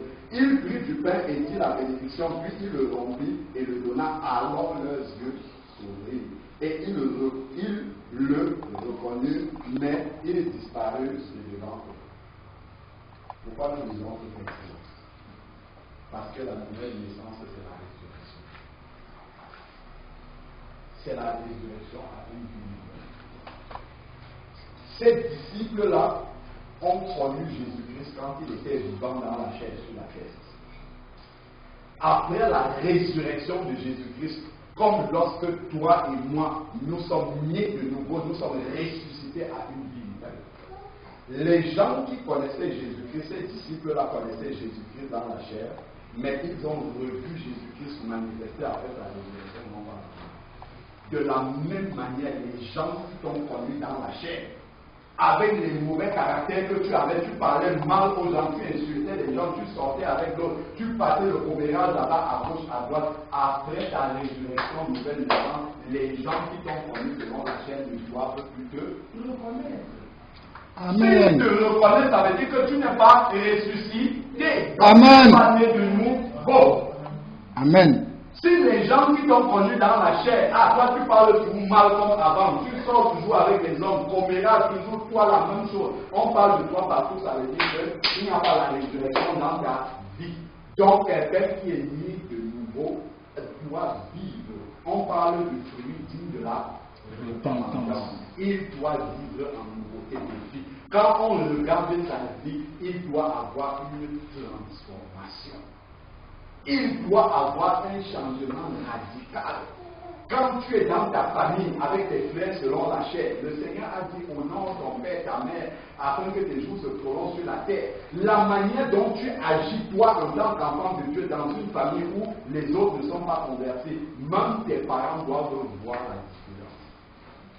Ils doivent voir que toi, tu es quelqu'un qui est à part. Ce n'est pas juste que parler de Jésus dans ta bouche, ta vie doit changer. Ta vie doit être une prédication pour les personnes. Ta vie doit être totalement transformée. Ça doit être, on parle de passer des ténèbres à la lumière. Si on était ici, on ne va plus voir personne. Si on rallume, on va se revoir tout. C'est ça la différence entre ton ancienne vie et ta nouvelle vie. Normalement, quand tu es né de nouveau, les gens qui t'ont connu avant, tu n'as même pas besoin d'ouvrir la bouche pour parler de Jésus. Tu viens, tu restes un peu avec les gens, ils voient ton attitude, ils entendent ta manière de parler, c'est suffisant. Ils reconnaissent, quand on a vu Pierre, on dit, hey, toi tu n'étais pas avec Jésus-Christ, ça se reconnaît à ton langage. Quand tu as l'identité de Jésus-Christ parce que tu es né de nouveau et tu as tissé une alliance, ça se reconnaît. Dans Luc chapitre 19, je nous écoute, lorsque Jésus-Christ est entré chez Zachée, quand il est arrivé à Jéricho, il regarde, Zachée a appris que Jésus-Christ était passé par là. Comme on a vu le processus de la nouvelle naissance, il a décidé de faire un pas et de s'approcher pour voir ce Jésus-Christ-là. Il est monté sur le sycomore parce qu'il était de petite taille et il y avait des gens qui l'empêchaient. Donc il y avait une foule qui était là qui l'empêchait. Mais ça ne l'a pas découragé. La nouvelle naissance, il y aura des choses qui vont t'empêcher de pouvoir arriver à la nouvelle naissance. Ce sont les choses de ta vie ancienne. Les choses auxquelles tu es attaché. Comme on te dit, hey, un enfant de Dieu, est-ce que tu pourras encore aller en mode de bébé? Je vais me faire réfléchir, est-ce que je suis prêt à céder ça? Tu ne pourras plus avoir de copain, hey, il y a l'hiver quand même. Et tu ne pourras plus, hey. Donc, toutes ces choses-là vont nous lier et nous dire non, c'est trop difficile de servir le Seigneur. Mais nous n'avons pas regardé le salut qui est là. Donc, Zachée n'a pas regardé la foule qui était là pour l'empêcher de voir ce Jésus-Christ-là. Il est monté sur le sycomore. Il est allé au-delà de ce que la foule pouvait empêcher. Donc, pour la nouvelle naissance, il y a des choses qui sont dans nos vies, mais nous devons voir au-delà de ces choses-là et ne pas se dire, comme j'ai toujours eu l'habitude de vivre comme ça, de passer 24 heures devant ma télé et que je vais devenir un enfant de Dieu, il faudra que ça change, je ne pourrai pas. Il faut faire confiance à Jésus-Christ. C'est lui qui va enlever ces choses-là, par son esprit qui va venir habiter en nous. Donc Zachée est monté sur le sycomore, il est allé au-delà. Parce que la soif de Jésus-Christ, elle était plus débordante que les obstacles qui étaient là devant lui. Il a décidé de s'engager avec le Seigneur. Quand il s'est mis sur le sycomore, Jésus-Christ passe, il s'arrête. Qu'est-ce qu'il dit? Zachée, descends. Je vais loger sur toi. Qui a dit à Jésus-Christ que c'était Zachée? Où est-ce qu'il s'était déjà rencontré? Dès que tu commences cette dimanche-là, Jésus ne te connaît pas maintenant. Il sait que telle personne est en train de me chercher. Regardons Actes chapitre 8. Lorsque le nuque éthiopien était là-bas sur le chemin tout seul, Dieu voit que quelqu'un est en train de lire la parole avec un cœur qui a soif, mais son intelligence est fermée. Qu'est-ce qu'il fait? Il prend Philippe, il envoie miraculeusement Philippe loin là-bas sur le chemin pour dire qu'il y a une personne qui le cherche. Si tu as soif réellement du Seigneur, si tu veux te débarrasser des choses de ta vie, Dieu va t'aider. Dieu va t'aider à enlever ces choses. Il va te dégoûter de ces choses-là pour que tu sois dans sa volonté. Mais c'est parce que le cœur nous démontre encore ces choses-là dans nous. Donc Zachée est parti, Jésus lui dit, descends Zachée, je dois loger chez toi aujourd'hui, c'est-à-dire je dois entrer dans ta vie. Quand il parle de loger dans sa maison, il y a un langage spirituel derrière, c'est que Jésus va entrer à l'intérieur, parce que c'est notre maison devient en fait notre corps, le temple. Donc Jésus, lorsqu'il est entré chez Zachée, qu'est-ce qui s'est passé? Jésus n'a rien dit sur Zachée. Quand il est entré, il n'a rien dit. Les gens commençaient à critiquer comment il parlait mentir avec un collecteur d'impôts, tout ça. Parce qu'ils ne savaient pas ce qui s'est passé dans la vie de Zachée. Jésus-Christ était dans sa maison, c'est-à-dire qu'il était déjà en lui. C'est ce que ça veut dire. Lorsque Jésus vient dans une vie, le fruit digne de la repentance se manifeste automatiquement. Jésus n'a rien dit à Zachée. Zachée prend la parole. Je rembourse à tout ce que je dois. Si j'ai fait du tort à quelqu'un, je lui rends 4 fois plus. Qui lui a dit de faire ça? Jésus ne lui a pas ordonné de faire ça. C'est le fruit de l'Esprit de Dieu qui est entré dans sa vie. La nouvelle naissance, c'est lorsque l'Esprit de Dieu entre dans ta vie, ça produit directement le fruit. C'est à l'instant où l'Esprit de Dieu entre dans ton cœur, là, la nouvelle naissance se produit. Et comme c'est quelque chose qui est invisible à l'œil nu, on voit seulement les effets. C'est pour ça que Jésus a dit, lorsque quelqu'un est né de l'Esprit, qu'est-ce qui se passe? On ne sait, il est comme le vent. On ne sait pas d'où il vient, ni où il va. Regardez comment la Bible du frère là-bas, la page est en train de bouger. Vous voyez ce qui fait bouger ça? On ne voit pas. C'est l'air du ventilateur qui fait bouger la page de sa vie. C'est ça la nouvelle naissance. On ne voit pas la nouvelle naissance se produire, mais les effets de la nouvelle naissance, on voit la page bouger comme ça parce qu'il y a l'air qui est en train de bouger. C'est ça. Quand quelqu'un est né de nouveau, on ne voit pas à l'œil nu ce qui s'est passé, mais par contre, lorsqu'on voit sa vie, on comprend que celui-là, il y a Jésus-Christ. Donc, vraiment, voilà, en résumé, ce que je pouvais apporter par rapport à la nouvelle naissance. Est-ce que c'est clair pour vous? Les frères vont avoir, il y a encore d'autres sujets sur la nouvelle naissance. Est-ce que pour vous, vous avez compris exactement comment est-ce qu'on est de nouveau? Et est-ce que chacun peut répondre maintenant, est-ce qu'il est né de nouveau réellement? Là maintenant, on a vu dans la parole de Dieu, c'est quoi naître de nouveau. On a vu quelques cas de personnes qui sont nées de nouveau, il y en a beaucoup encore, mais on ne va pas passer tout le temps là-dessus. Est-ce que c'est beaucoup plus clair? Ceux qui avaient dit, quand on va avancer dans l'enseignement, je comprendrai si réellement je suis né de nouveau. Est-ce que c'est comme ça que votre nouvelle naissance s'est passée, tel qu'on a lu là dans la parole? Parce que moi je sais comment ma nouvelle naissance s'est passée, j'ai vu les transformations sans avoir besoin de dire aux membres de ma famille que j'ai rencontré Jésus-Christ.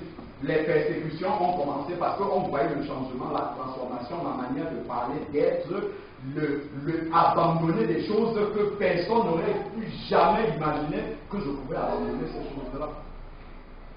Je vois par exemple, si vous voyez ma vidéo de mariage, on vous dit que c'est celui qui est en train de prêcher la nouvelle parfois, si vous venez avec des cigares comme ça, vous ne pouvez pas croire que c'est lui qui est en train de parler du Seigneur là. La danse, c'était la danse sur la musique mondaine, elle était imprimée dans ma chair. Quand je suis né de nouveau, on m'a invité dans un mariage, je continuais à danser. Quand je dansais, je ne dansais pas comme tout le monde, je dansais comme une star. Quand je dansais, on savait que ça c'est une star. Tout le monde se mettait à côté, on me regardait danser. Mais je suis arrivé à un mariage, on a mis un coupé décalé. J'étais là, je me souviens, c'est vraiment et je me rappelle que quand ce coupé décalé là chantait, il y a une parole que ma belle-sœur avait prononcée une fois. Ça là, les gens sont vraiment endiablés quand ils dansent ça. Et quand je suis converti, que j'ai commencé à comprendre ces mots, ils sont remplis du diable quand ils sont en train de danser ça. Amen. Ils sont remplis du diable, c'est ce que ça veut dire. Donc, je continue à danser. Étant donné le nouveau, mon esprit n'était pas encore réveillé par rapport à ce sujet-là. Un jour, je suis arrivé à un mariage. On a mis cette musique du diable là. Nous, on appelait ça la musique du diable, mais ça nous amusait d'appeler ça comme ça. On a mis ça, j'étais assis comme ça. Pam, pam, pam, pam, pam, je vois les gens partir sur la piste. J'ai dit, et dans le parcours, vous montrez à ces gens, vous ne savez pas danser. Mettez-vous de côté, je vais vous montrer comment on fait. Et je suis resté comme ça. Dès que je veux me lever comme ça pour aller sur la piste, c'est comme s'il y avait un élément qui m'a retenu sur la chaise. Je suis resté comme ça, j'ai écouté ce morceau, j'ai été instantanément délivré de ça. Ça fait plus de 11 ans que je ne me suis plus mis sur une piste pour danser sur la musique du monde. Et je n'ai jamais écouté un enseignement de quelqu'un qui m'a dit arrête d'écouter la musique du monde et de danser dessus. Personne ne m'a jamais dit. C'est quelque chose qui s'est fait automatiquement. J'étais rentré à la maison.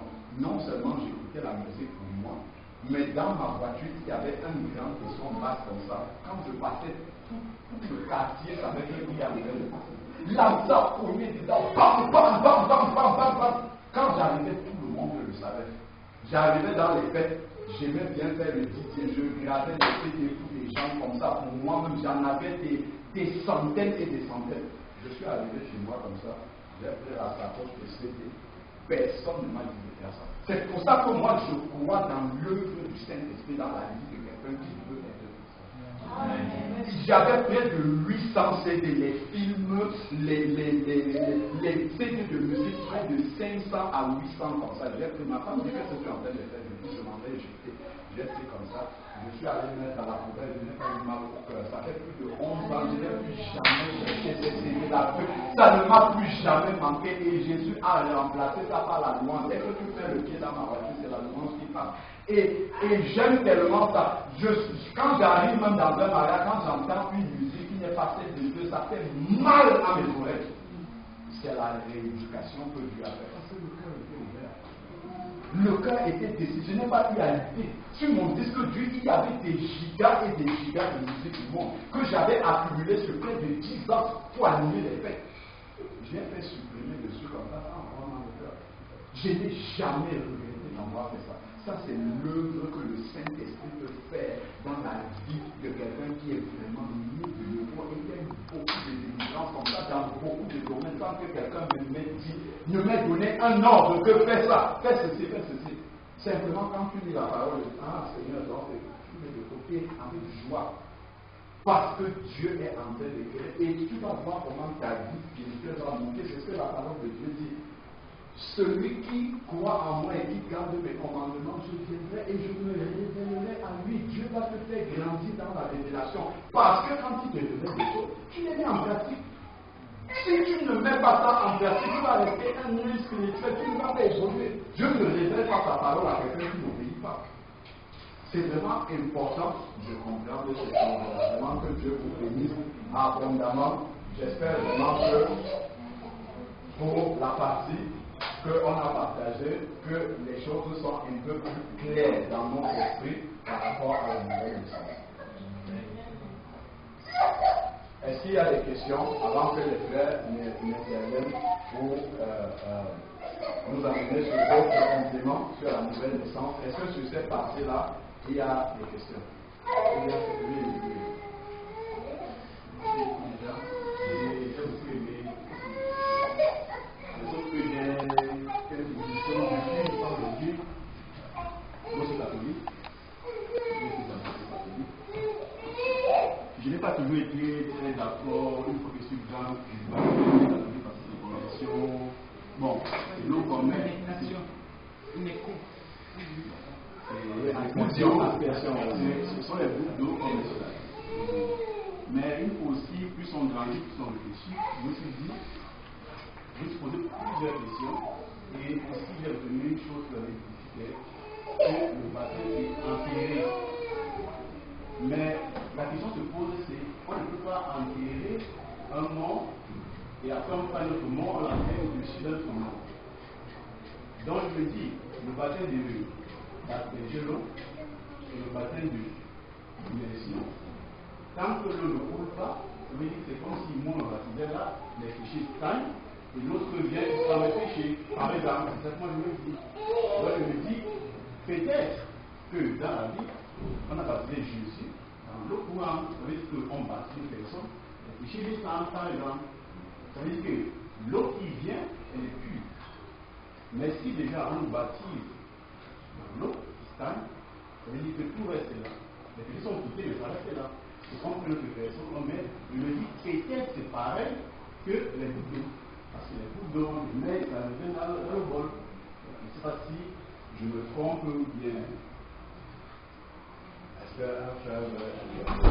Moi, je veux répondre à cette question-là. C'est une très bonne question.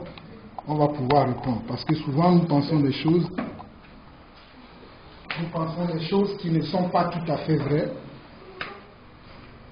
Alors, mon frère, que Dieu te bénisse pour ta question.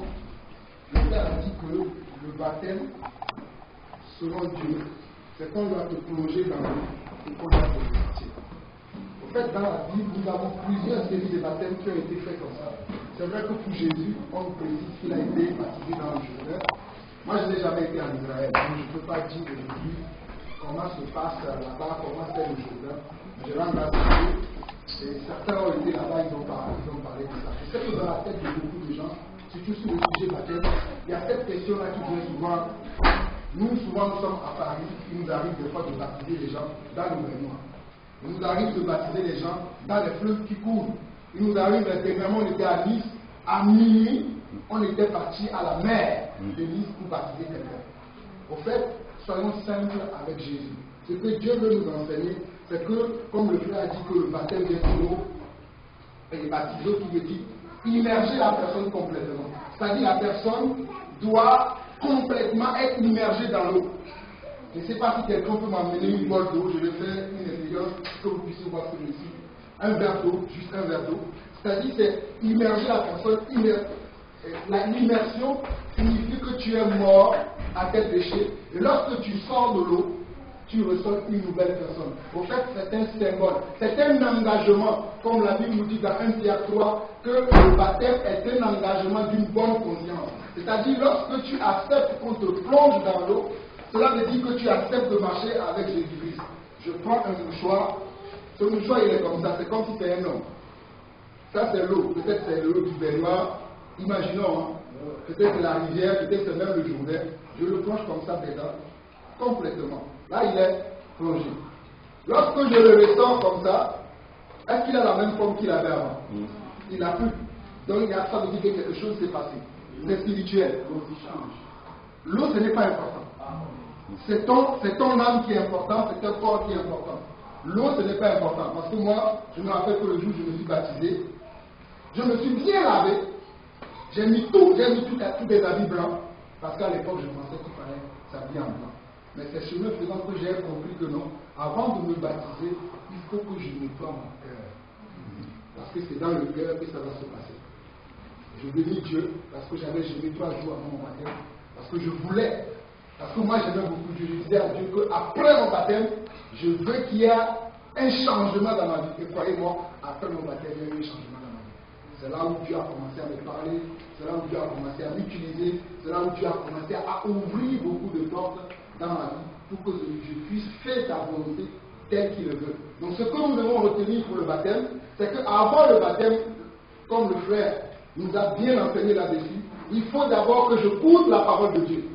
Selon Marc chapitre 16, Marc chapitre 15, à partir du verset 15, on dit, le Seigneur Jésus dit aux apôtres, allez prêcher la bonne nouvelle. Celui qui croira et qui sera baptisé sera sauvé. Donc j'entends d'abord la bonne nouvelle. La bonne nouvelle qui est la parole de Dieu, qui est la parole que Jésus lui-même est venu prêcher. Quand Jésus est parti, il a donné l'ordre aux apôtres d'aller un peu partout. Et les apôtres n'y sont plus aujourd'hui. C'est nous, c'est moi, c'est vous.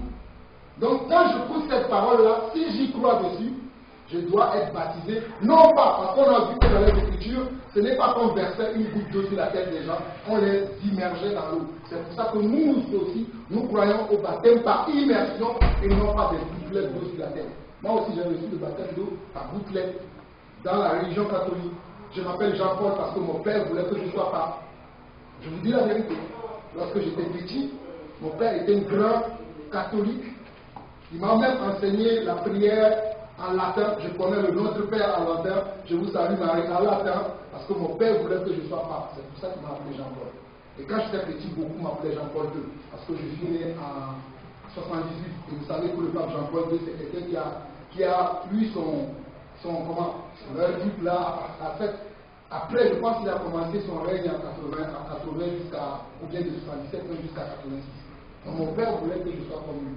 Il m'a appelé Jean-Paul. Sauf que Dieu l'a changé. Je ne serai pas ce Jean-Paul II là, je serai comme le Jean-Paul, l'apôtre Jean qui est dans la Bible, et l'apôtre Paul qui est dans la Bible. Et mon frère qui est là m'a annoncé dernièrement que Dieu veut que je sois comme Simon-Pierre.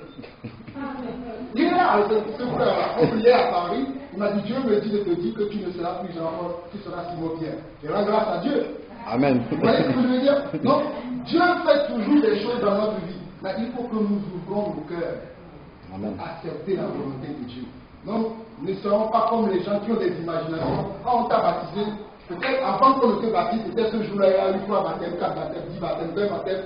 Donc, quand lui est baptisé premier, son péché est resté dans l'eau. Tu viens te baptiser, tu prends ton péché. Imagine la 20e personne. Waouh! Quelle légion de péché il va ramasser. Mais ce n'est pas ça, c'est spirituel. Amen. C'est l'engagement de ta conscience qui sera sauvé. Ce n'est pas l'eau. L'eau, c'est juste, tu témoignes devant tout le monde que je ne veux plus avoir la vie que j'ai avant. Maintenant, je veux prendre une nouvelle vie. Et Dieu voit dans ton cœur que, Marc, que je vois ci là. Non, Georgette, que je vois là. Il veut marcher avec moi. Et Dieu te donne son esprit pour que tu puisses avancer avec lui. Je ne sais pas si j'ai répondu à ta question. Amen. Amen. Je peux dire un truc pour faire comprendre à quelque chose concernant l'eau. Quand l'eau coule, tu ne sais pas d'où elle vient et où elle va se trouver. Quand tu vois juste l'eau qui passe en te rendant, tu sais la souillure que l'eau a pu de plus haut là.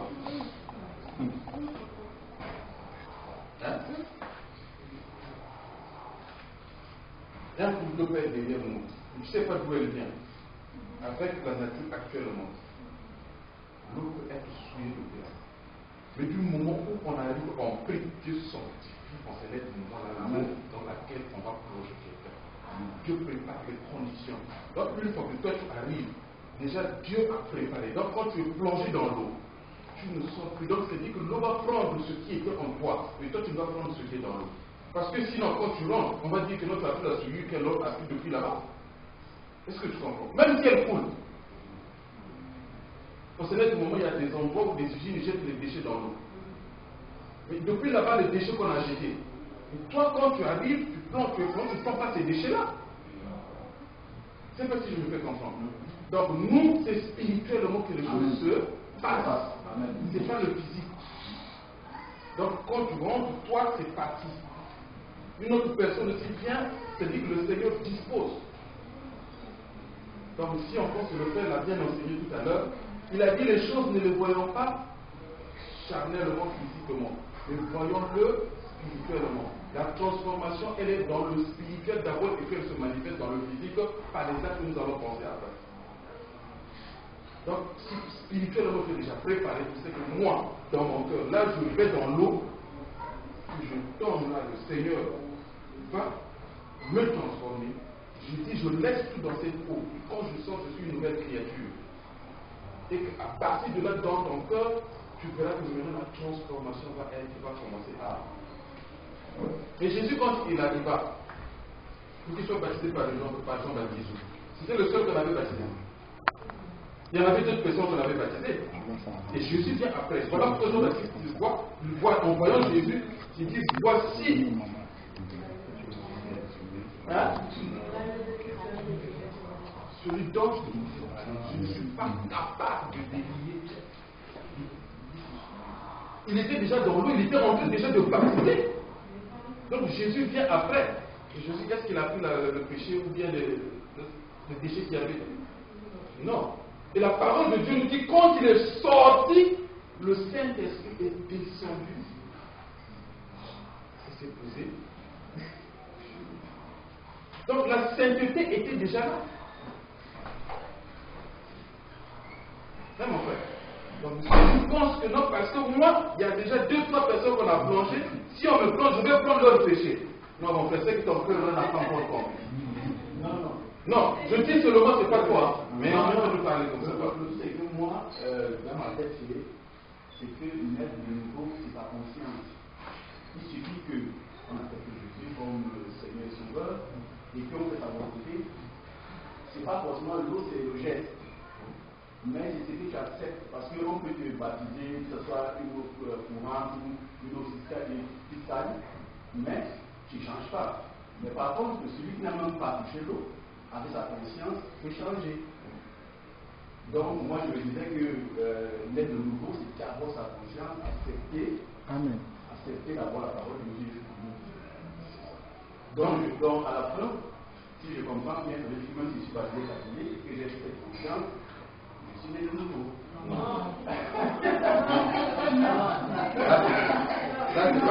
Parce qu'on dit le baptême, en fait, avec le Seigneur, on dit que le baptême, c'est-à-dire que, il faut qu'on te plonge. Parce que déjà par immersion, on va te plonger. Et par contre, le baptême, moi, nous ne sommes pas en train, c'est-à-dire que c'est les Écritures que nous sommes en train de lire et nous sommes en train, en fait, de mettre en baptême. C'est ça.